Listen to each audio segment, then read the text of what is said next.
மகர ராசிக்கான சித்திரை மாதத்துடைய பலன்கள்.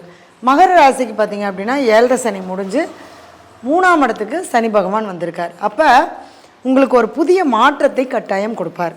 அப்போ ஒரு வேலையாக இருக்கட்டும், தொழிலாகட்டும், உங்களை நீங்களே புதுப்பிக்கிறதுக்கான ஒரு வழிமுறைகளை இந்த 7.5 வருஷ காலகட்டத்தில் அவர் போட்டு புழிஞ்சு எடுத்து கொடுத்துருப்பார்.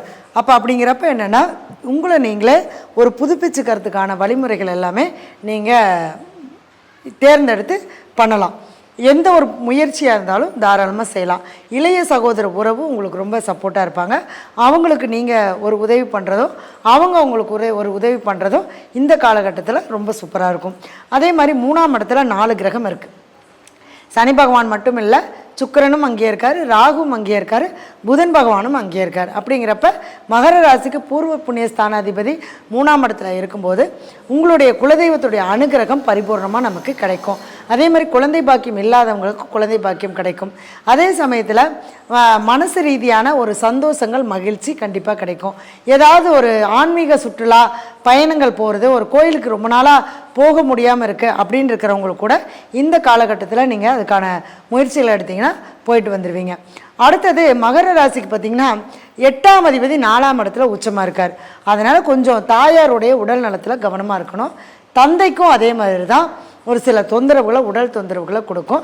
அதே சமயம் 8ஆம் அதிபதியாக இருக்கிறதுனால கொஞ்சம் 4ஆம் இடம் சார்ந்து ஒரு வீடு, வாகனம் இதெல்லாம் வாங்கும்போது நீங்கள் வாங்கிறதுக்கு முயற்சி பண்ணிங்கன்னா கொஞ்சம் கவனமாக இருக்கணும். இல்லைன்னா நம்ம ஏமாந்துருவோம்.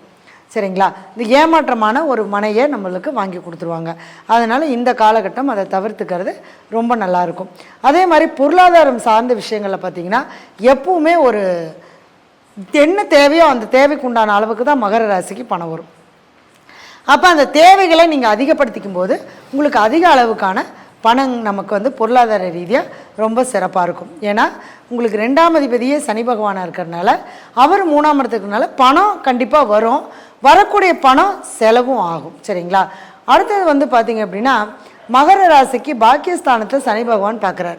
அப்போ அப்பாவுடைய சொத்து, பேர் மாற்றுறது, பத்திரம் மாற்றுறது, இது மாதிரியான விஷயங்கள் எல்லாமே இந்த காலகட்டத்தில் நீங்கள் செய்யும்போது ரொம்ப சூப்பராக இருக்கும். ஏன்னா சூரியனும் உச்சமாக இருக்கிறதுனால தந்தையாருடைய சொத்துக்களை நம்ம பேருக்கு மாற்றிக்கிறது, மாற்றி எழுதி கொடுக்கறது, இந்த மாதிரியான விஷயங்கள் எல்லாமே தாராளமாக செய்யலாம். சரிங்களா? படிக்கக்கூடிய மாணவர்கள் மட்டும் ரொம்ப கவனமாக இருக்கணும். ஏன்னா புதன் நீசமாக இருக்கிறதுனால கொஞ்சம் மனசு அங்கே இங்கே அலைப்பாயும். அந்த அலைப்பாயை விடாமல் படிச்சிங்கன்னா கண்டிப்பாக நல்ல மார்க்கு வாங்கிடலாம். சரிங்களா?